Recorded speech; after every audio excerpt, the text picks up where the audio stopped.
예수께서 이르시되 내 마음을 다하고 목숨을 다하고 뜻을 다하여 주 너의 하나님을 사랑하라 하셨으니 이것이 크고 첫째 되는 계명이요. 아멘. 하나님의 말씀입니다.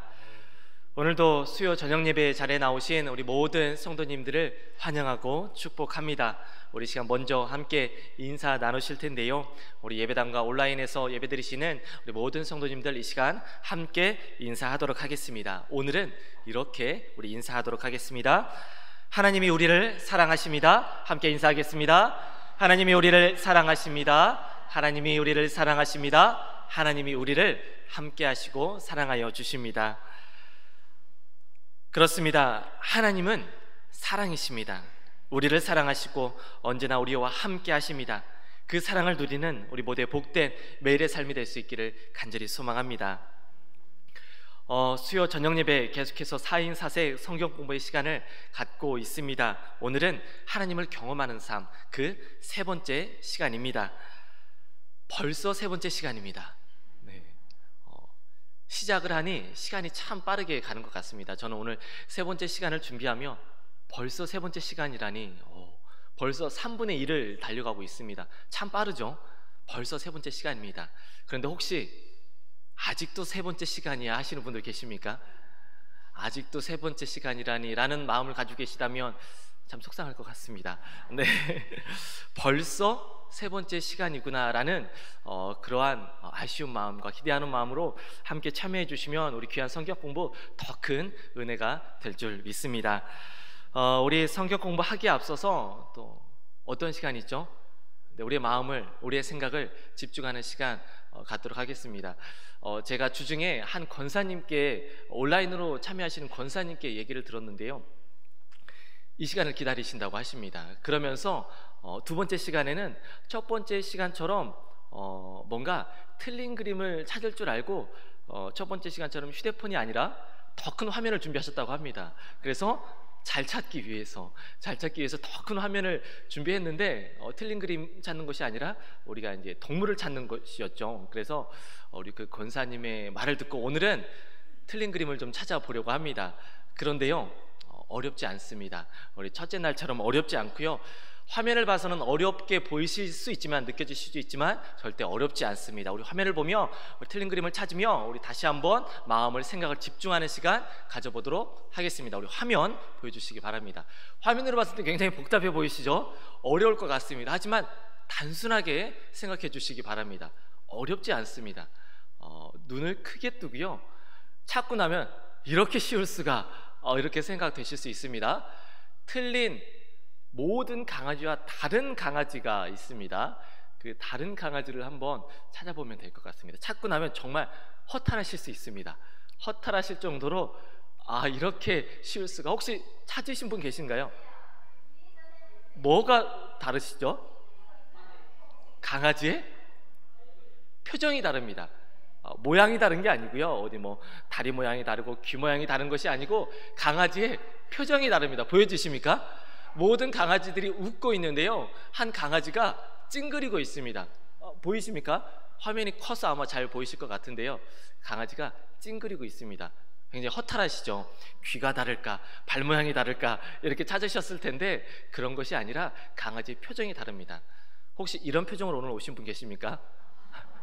좀 화나고 뭔가 이런 표정으로 오셨다면 마음을 편안하게 내려놓으시고 다른 강아지들과 같이 정말 편안한 모습으로, 밝은 모습으로 우리 성경 공부 함께 시작할 수 있기를 바랍니다. 우리 화면 내려주시고요, 우리 이렇게 마음을 좀 이제 편안히 내려놨습니다. 그리고 정신을 집중했습니다. 우리 함께 귀한 성경 공부 계속해서 출발해 보도록 하겠습니다.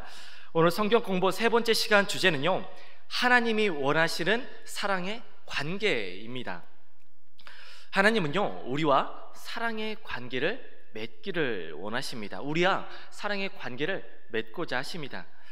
그렇다면 우리는 어떻게 하나님과 사랑의 관계를 맺을 수 있을지 오늘 말씀을 통해서 그 해답을 함께 찾아보려고 합니다. 먼저 첫 번째 방법입니다. 하나님과 사랑의 관계를 맺기 위한 첫 번째 방법, 그 방법은요, 바로 우리가 하나님과의 관계, 하나님과의 관계가 올바로 이루어져 있는지 그 관계를 먼저 우리가 확인해 봐야 합니다. 우리가 이 시간 한 가지 상상을 한번 해보도록 하겠습니다. 높은 사다리가 한 높은 벽에 세워져 있습니다. 그런데요, 이 높은 사다리는 우리의 인생과 같습니다. 우리의 인생이 바로 그 사다리를 오르는 과정과 같다라고 우리가 한번 생각해 보면 좋을 것 같습니다. 우리의 인생이 이 높은 벽에 세워진 이 높은 사다리를 오르는 것과 같은 이것이 바로 우리의 인생과 같다라고 생각을 해보시기 바랍니다. 그러면서 우리가 그 높은 사다리를 한 칸 한 칸 정말 힘겹게 차근차근 꼭대기까지 올랐습니다. 그런데요, 꼭대기까지 올라서 이렇게 주변을 살펴보고 내려다 보니 잘못된 것을 알게 되었습니다. 사다리를 다른 벽에 세웠다라는 것을 알게 되었습니다. 이렇게 힘겹게 높은 벽에 사다리에 올라서 이 사다리를 엉뚱한 벽에 세웠다라는 것을 알게 되었을 때 그 마음이 어떨까요? 굉장히 허탈할 것 같습니다. 굉장히 그 마음이 너무나 허탈할 것 같습니다. 우리가 처음에 이 사다리를 무엇에 비유했었죠? 인생에 비유했었습니다. 오직 한 번뿐인 인생을 잘못 산 것입니다. 그렇다면 우리가 올바로 살아가는 인생, 우리가 올바로 살아가는 것은 무엇입니까? 우리는 하나님과 바른 관계 안에서 살아가야 합니다. 그리고 그것은 이것이 바로 하나님과 바른 관계 안에서 살아가는 것이 우리가 올바로 살아가는 것입니다. 그리고 그것은 바로 하나님을 사랑하는 것입니다.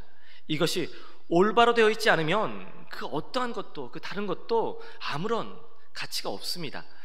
하나님과의 올바른 관계가 우리 인생의 전부라고 해도 과언이 아닙니다. 그래서 성경은 우리에게 이렇게 말합니다. 나는 네가 무엇보다 나를 사랑하기를 원한다. 네가 나와 사랑의 관계를 맺고 있다면 세상에 있는 모든 것을 소유한 것이다. 이렇게 말하고 있습니다. 하나님과 바른 관계를 맺고 하나님을 사랑하는 것이 인생에서 가장 귀한 것입니다. 그렇다면 여러분들은 어떻습니까? 정말 진정으로 마음을 다해 하나님을 사랑하고 계십니까? 하나님은요, 아무런 경쟁자도 허락하지 않으십니다. 그래서 이렇게 말씀하십니다. 마태복음 6장 24절의 말씀입니다. 마태복음 6장 24절의 말씀 저희들 한 목소리로 함께 읽도록 하겠습니다. 함께 읽겠습니다. 한 사람이 두 주인을 섬기지 못할 것이니 혹 이를 미워하고 저를 사랑하거나 혹 이를 중히 여기고 저를 경히 여김이라. 너희가 하나님과 재물을 경하여 섬기지 못하느니라. 아멘, 아멘. 하나님께서는요, 우리가 오직 하나님만을 온전히 사랑할 때 우리의 모든 필요를 채워주십니다. 우리는 이 사실을 반드시 기억해야 합니다. 하나님만을 사랑하시기 바랍니다. 그리고 하나님이 주시는 충만한 은혜를 반드시 경험할 수 있기를 바랍니다. 바울의 이야기를 함께 살펴보도록 하겠습니다. 조금 긴 내용입니다. 바울의 이야기 조금 길지만 제가 천천히 읽어드릴 때 마음으로 받아들이면서 한번 머리로 생각해 보시기 바랍니다. 빌립보서 3장 4절에서 14절의 말씀 제가 현대어 성경으로 읽어드리도록 하겠습니다. 읽어드릴 때 좀 길지만 우리 집중해서 잘 따라 보시기 바랍니다. 이 말씀을 읽고 문제를 함께 풀어보도록 하겠습니다. 사실 나도 육적인 것을 신뢰할 수 있습니다. 만일 다른 사람이 육적인 것을 신뢰할 만한 이유가 있다고 생각한다면 나는 더욱 그렇습니다. 나는 태어난 지 8일 만에 할례를 받았고 베냐민 지파에 속한 순수한 이스라엘 사람이며 히브리인 중에 히브리인입니다. 그리고 율법을 철저히 지키는 바리새파 사람이었고 교회를 박해하기까지 한 열심을 가졌으며 율법에 비추어 보아도 흠이 없는 사람이었습니다. 그러나 내게 유익하던 그 모든 것을 나는 그리스도를 위해 다 버렸습니다. 더구나 내가 모든 것을 잃어버린 것처럼 여기는 것은 내 주 그리스도 예수님을 아는 지식이 훨씬 더 가치 있기 때문입니다. 나는 그리스도를 위해 모든 것을 잃어버렸습니다. 내가 그 모든 것을 쓰레기처럼 여기는 것은 그리스도를 얻고 그분과 완전히 하나가 되기 위한 것입니다. 이제 나는 율법을 지켜서 내 스스로 의롭게 된 것이 아니라 그리스도를 믿음으로 의롭게 되었습니다. 이 의는 어디까지나 믿음에 근거한 것이며 하나님이 주신 것입니다. 내가 원하는 것은 그리스도를 바로 알고 그분의 부활의 능력을 체험하며 그의 고난에 참여하고 그분의 죽음을 본받아 어떻게 해서든 나도 부활하는 것입니다. 내가 이 모든 것을 이미 얻었다는 것도 아니며 완전해졌다는 것도 아닙니다. 다만 그리스도 예수님이 나를 위해 마련하신 상을 받으려고 계속 달려가고 있습니다. 형제 여러분, 나는 그것을 이미 얻었다고 생각하지 않습니다. 그러나 한 가지 일만은 분명히 하고 있습니다. 즉 뒤에 있는 것은 잃어버리고 앞에 있는 것을 잡으려고 그리스도 예수님 안에서 하나님이 위에서 나를 부르신 부름의 상을 얻으려고 목표를 향해 달려가고 있습니다. 아멘. 어떻습니까? 바울의 이야기, 우리가 잘 아는 이야기입니다. 우리가 너무나도 잘 아는 이야기이죠. 이 말씀을 우리가 기억하며 함께 문제를 풀어보도록 하겠습니다. 첫 번째 문제입니다. 바울의 과거 중에서 바울의 현재에 영향을 미친 것 무엇이죠? 바울이 과거의 어떠한 모습 때문에 지금의 현재 모습에 영향을 끼쳤습니까? 바울의 과거 어떠한 사람이었습니까? 우리 전반부의 말씀에서 기록되어 있었죠. 바울은 과거에 어떠한 사람이었습니까? 우리 함께 그 답을 살펴보도록 하겠습니다. 그는 히브리인 중에 히브리인, 참되고 충성스러운 유대인이었습니다. 그리고 왕가족 속인 베냐민 지파에 속해 있었습니다. 그리고 그는 율법을 지키는 데 있어서 흠이 없는 바리새인이었습니다. 또한 하나님에 대해 그 누구보다 매우 열심이었던 사람이었습니다. 그런데 바울 이런 것을 어떻게 여겼습니까? 두 번째 질문입니다. 바울 이런 것을 어떻게 여겼습니까? 어떻게 여겼죠? 전혀 필요 없는 것으로 여겼습니다. 바로 이 모든 것을 배설물로, 해로 여겼습니다. 그렇다면 3번 질문입니다. 바울은 어째서 이러한 과거를 이렇게 하찮고 믿을 수 없는 것으로 여겼습니까? 바울은 변화되었죠. 바로 답을 보도록 하겠습니다. 바울은 예수님을 알고 싶어 했고 그 안에서 발견되기를 원했으며 예수님과 같이 되기를 원했습니다. 한마디로 예수님을 알고 따르는 것이 가장 귀한 것임을 그가 깨달았기 때문입니다. 그래서 그는 과거의 모든 것이 필요 없는 것, 해로 여기며 다 쓸데없는 것으로 여겼던 것입니다. 마지막 우리 4번 질문 보도록 하겠습니다. 바울은 미래의 상을 위해서 어떻게 준비했습니까? 바울은 미래의 상을 위해서 어떻게 준비했죠? 우리 답을 함께 보도록 하겠습니다. 뒤에 있는 것, 바로 과거는 잊어버리고 앞에 있는 것을 잡으려고 위에서 부르신 부름의 상을 위해 목표를 향해 달려갔습니다. 과거는 잊어버리고 앞에 있는 것을 잡으려고 목표를 향해 힘있게 달려갔습니다. 바울이 진정으로 원했던 것은요, 예수님을 알고 바로 그분을 닮아가는 그러한 삶이었습니다. 우리도 이처럼 우리의 인생을 하나님의 인도하심에 두어야 합니다. 그리고 주님만을 알고 주님만을 사랑하고 주님만을 우리가 닮아가야 하는 줄 믿습니다. 이것이 우리의 인생에 가장 가치 있는 일임을 꼭 기억하는 우리 모두 될 수 있기를 간절히 소망합니다. 이제 우리는 인생을 하나님의 목적에 맞추어야 합니다. 우리는 부와 명예와 재물을 위해서 우리의 시간을 투자하는 것이 아니라 바로 영원히 남을 것을 위해서 우리의 시간을 투자해야 합니다. 마태복음 6장 9절에서 21절 그리고 33절의 말씀을 제가 읽도록 하겠습니다. 너희를 위하여 보물을 땅에 쌓아두지 말라. 거기는 좀과 독록이 해하며 도둑이 구멍을 뚫고 도둑질 하느니라. 오직 너희를 위하여 보물을 하늘에 쌓아두라. 거기는 좀이나 독록이 해하지 못하고 도둑이 구멍을 뚫지도 못하고 도둑질도 못하느니라. 내 보물 있는 그곳에는 내 마음도 있느니라.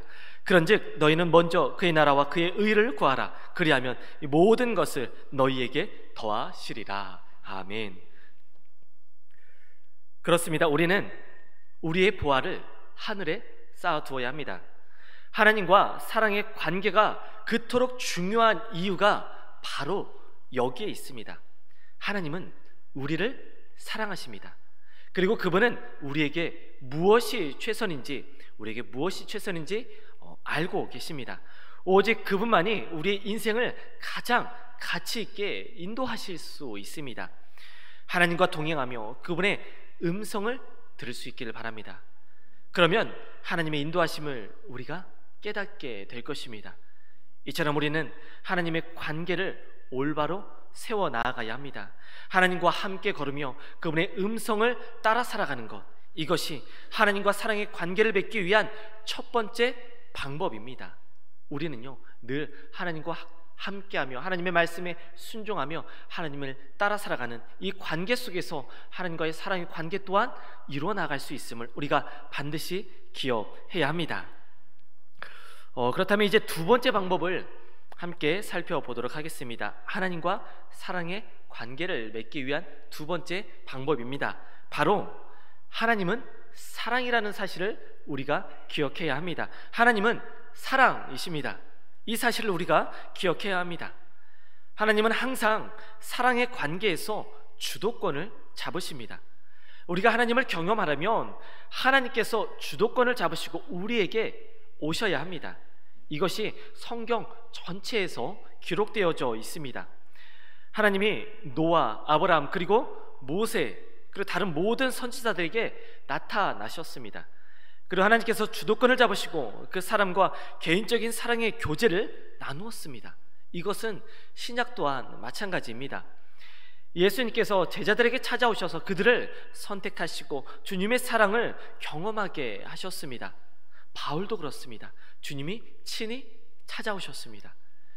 이처럼 인간은 본질적으로 스스로 하나님을 찾지 않습니다. 그래서 하나님이 찾아오시고 만나주시고 보여주시는 것입니다. 말씀을 통해서 이런 하나님의 모습을 함께 확인해 보도록 하겠습니다. 로마서 3장 10절에서 12절의 말씀을 새번역 성경으로 제가 읽어 드리도록 하겠습니다. 이 말씀을 읽고 또한 우리 함께 말씀을 풀어보도록 하겠습니다. 이 말씀 우리 집중해서 함께 따라오시면 좋겠습니다. 제가 읽겠습니다. 성경에 이렇게 기록되어 있습니다. 의인은 없다. 한 사람도 없다. 깨닫는 사람도 없고 하나님을 찾는 사람도 없다. 모두가 곁길로 빠져서 쓸모가 없게 되었다. 선한 일을 하는 사람도 없다. 한 사람도 없다. 한번 문제를 살펴보도록 하겠습니다. 첫 번째 질문입니다. 의로운 사람이 몇 사람이나 있습니까? 없습니다. 한 사람도 없습니다. 영적인 것을 깨닫고 스스로 이해하는 사람이 몇 사람이나 있습니까? 없습니다. 한 사람도 없습니다. 그렇다면 하나님을 스스로 찾는 사람이 몇 사람이나 있습니까? 정말 한 사람도 없습니까? 없습니다. 한 사람도 없습니다. 마지막입니다. 선한 일을 하는 사람이 몇 사람이나 있습니까? 없습니까? 정말 없습니까? 한 사람은 있지 않을까요? 없습니다. 한 사람도 없습니다. 정말 한 사람도 없습니다. 죄가 우리에게 너무나도 큰 영향을 끼쳤기 때문에 아무도 스스로 하나님을 찾지 못합니다. 그렇기 때문에 우리가 하나님과 관계를 가지려면 하나님께서 그 주도권을 잡으셔야 합니다. 그리고 우리에게 찾아오셔야 합니다. 이것이 바로 하나님이 하시는 일입니다. 그렇다면 하나님께서는 어떻게 주도권을 잡으시고 우리를 당신에게로, 하나님에게로 우리를 이끄시는지 우리 말씀을 통해서 함께 살펴보도록 하겠습니다. 요한복음 6장 44절에서 45절의 말씀, 그리고 65절의 말씀 제가 읽어드리도록 하겠습니다. 이 또한 함께 읽어보고 문제를 풀어보도록 하겠습니다. 이 말씀 제가 읽어드릴 때 또한 집중해서 잘 따라오시기 바랍니다. 제가 읽겠습니다. 나를 보내신 아버지께서 이끌지 아니하면 아무도 내게 올 수 없으니 오는 그를 내가 마지막 날에 다시 살리리라. 선지자의 글에 그들이 다 하나님의 가르침을 받으리라 기록되었은즉 아버지께 듣고 배운 사람마다 내게로 오느니라. 또 이르시되 그러므로 전에 너희에게 말하기를 내 아버지께서 오게 하여 주지 아니하시면 누구든지 내게 올 수 없다 하였노라 하시니라. 아멘. 문제 한번 보도록 하겠습니다. 말씀 잘 따라오셨죠? 문제 한번 보겠습니다. 아버지께서 이끌어 주시지 않아도 예수님께로 올 수 있는 사람, 아버지께서 이끌어 주시지 않아도 예수님께로 올 수 있는 사람이 있습니까? 정말 없습니까? 오실 수 없습니까? 없습니다. 아무도 없습니다. 아버지께서 이끌어 주시지 않냐면 우리가 예수님께로 나아갈 수 없습니다. 두 번째 질문입니다. 아버지의 음성을 듣고 배우는 사람은 무엇을 할 수 있습니까? 아버지의 음성을 듣고 배운 사람, 우리 중간 단락에서 우리가 찾아볼 수 있었는데요, 아버지의 음성을 듣고 배운 사람은 우리가 무엇을 할 수 있죠? 바로 예수님께로 나아갈 수 있습니다. 우리가 아버지의 음성을 듣고 배운 사람은 바로 우리가 예수님께로 나아갈 수가 있습니다. 세 번째 질문입니다. 사람들이 예수님께 올 수 있는 단 하나의 방법 무엇이죠? 우리 계속해서 말씀을 통해서 살펴보고 있습니다. 사람들이 예수님께 나올 수 있는 방법, 단 한 가지 방법 무엇입니까? 바로 하나님께 허락해 주시고 인도해 주셔야 우리가 예수님 앞으로 우리가 나아갈 수 있습니다. 우리가 이 사실을 반드시 꼭 기억할 수 있기를 바랍니다. 하나님께서 인도해 주셔야 합니다. 그래야 사랑의 관계를 가질 수 있습니다. 이 사실 우리가 정말 그런지 우리 말씀을 통해서 다시 한번 확인해 보도록 하겠습니다. 에레미야 31장 3절의 말씀 제가 읽겠습니다. 이후에는 문제가 없습니다. 편안히 따라오시면 될 것 같습니다. 에레미야 31장 3절의 말씀 저희들 한 목소리로 함께 읽도록 하겠습니다. 함께 읽겠습니다. 옛적에 여호와께서 나에게 나타나사 내가 영원한 사랑으로 너를 사랑하기에 인자함으로 너를 이끌었다 하였노라. 아멘. 그렇습니다. 말씀을 통해서 우리가 확실히 확인할 수 있습니다. 계속해서 살펴보겠습니다. 호세아 11장 4절의 말씀 제가 읽도록 하겠습니다. 내가 사람의 줄 곧 사랑의 줄로 그들을 이끌었고 그들에게 대하여 그 목에서 멍에를 벗기는 자같이 되었으므로 그들 앞에 먹을 것을 두었노라. 아멘. 하나님께서 우리의 인생에 가장 중요하게 생각하는 것은 바로 사랑입니다. 그 사랑으로 우리를 이끌어 주십니다. 왜 그렇습니까? 왜 우리를 이끌어 주십니까? 우리와 사랑의 관계를 맺기를 원하시기 때문입니다. 이 사실이 믿어지십니까? 나의 삶을 통해 하나님의 사랑이 나타나고 있음을 경험하고 계십니까? 그 사랑을 매일매일 경험할 수 있기를 바랍니다. 그 경험으로 우리가 매일매일 힘있게 살아갈 수 있기를 간절히 소망합니다. 우리가요 한번 이 시간 바울의 모습을 함께 살펴보도록 하겠습니다. 하나님께서 우리 바울에게 찾아오셨습니다. 그런데 그때 사실상 그는요 대적해서 하나님의 아들인 예수님과 싸우고 있었습니다. 그런데 예수님께서 그를 찾으셔서 하나님이 그를 사랑하시는 목적을 알려주셨습니다. 이것은요 우리 인생에서도 마찬가지입니다. 우리가 그분을 선택하는 것이 절대 아닙니다. 그분이 우리를 선택하시고 사랑하시며 우리의 인생을 향한 그분의 영원한 목적을 이루어 가시는 것입니다. 믿어지십니까? 우리 이번에는 우리 제자들의 모습을 함께 살펴보도록 하겠습니다. 예수님은 제자들에게 이렇게 말씀하셨습니다. 너희가 나를 택한 것이 아니요 내가 너희를 택하여 세웠나니 너희는 세상에 속한 자가 아니요 도리어 내가 너희를 세상에서 택하였기 때문에 세상이 너희를 미워하느니라. 아멘. 베드로가 예수님을 따르기를 선택했습니까? 아닙니다. 예수님께서 베드로를 선택하셨습니다. 베드로는 하나님의 초청에 응했던 것입니다. 하나님께서 주도권을 잡으셨습니다. 예수님은 베드로가 하나님이 주도하신 그 초청에 응하였다 말씀하였습니다. 예수님은 사람들이 자신을 누구라고 하는지 제자들에게 물으셨습니다. 그리고 나서 그들에게 이렇게 묻습니다. 그렇다면 너희는 나를 누구라고 하느냐? 이렇게 물으십니다. 그때 베드로가 옳은 대답을 하였습니다. 올바른 대답을 하죠. 어떻게 말하였습니까? 주는 그리스도이십니다. 그러자 예수님께서 아주 중요한 말씀을 하십니다. 예수님께서 아주 중요한 말씀을 하신대요. 이렇게 말씀하십니다. 이것을 내게 알게 한 이는 혈육이 아니요 하늘에 계신 내 아버지이시니라. 아멘. 예수께서 하신 말씀은 결국 이러한 뜻입니다. 이러한 말입니다.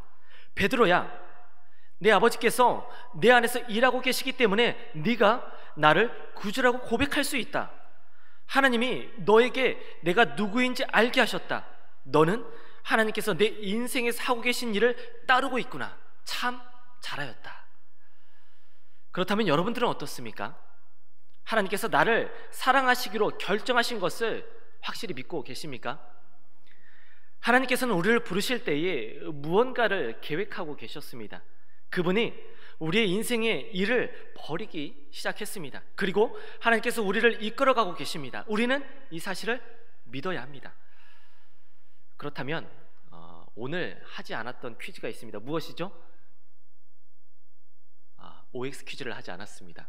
OX 퀴즈를 통해서 우리 말씀 다시 한번 우리 정리해 보도록 하겠습니다. 우리 첫 번째 문제입니다. 하나님께서 내 인생에 들어오셔서 나와 교제를 나누십니다. 맞습니까? 오입니다. 맞습니다. 하나님께서는 내 인생에 들어오셔서 나와 교제하기를 원하십니다. 우리 두 번째 문제 보겠습니다. 하나님이 그분의 사랑을 내게 보여주시고 자신을 드러내십니까? 맞습니다. 오늘은 정말 한 분도 빠짐없이 말씀에 집중하고 계신 게 느껴집니다. 너무나 감격스럽습니다. 네, 우리 마지막 세 번째 질문 보도록 하겠습니다. 내가 하나님을 사랑하기 때문에 하나님이 나를 선택하셨다. 아닙니까? 여러분이 선택하셔서 하나님이 여러분을 선택하는 것이 아닙니까? 대단하십니다. 여기 넘어오실 줄 알았는데요. 아닙니다. 내가 사랑해서 그런 것이 아니라 누가 사랑해서 그렇죠? 하나님이 나를 사랑해서, 하나님이 나를 사랑하셔서 하나님이 나를 택해 주셨습니다. 오늘 우리는요, 하나님과 사랑의 관계를 맺기 위한 방법을 우리가 함께 살펴보았습니다. 하나님은 우리와 사랑의 관계를 맺고자 하십니다. 이것이 느껴지십니까? 하나님이 우리를 사랑하셔서 우리와 사랑의 관계를 맺고자 하는 것이 느껴지십니까? 이제는 느껴주셔야 합니다. 이제는 믿어주셔야 합니다. 그래서 우리는 이를 위해서 우리가 해야 할 두 가지 방법을 살펴봤습니다. 먼저 첫 번째 방법 무엇이었습니까? 먼저 하나님과의 관계를 우리가 바르게 그 관계가 이루어져 있는지 그 관계를 확인하는 것입니다.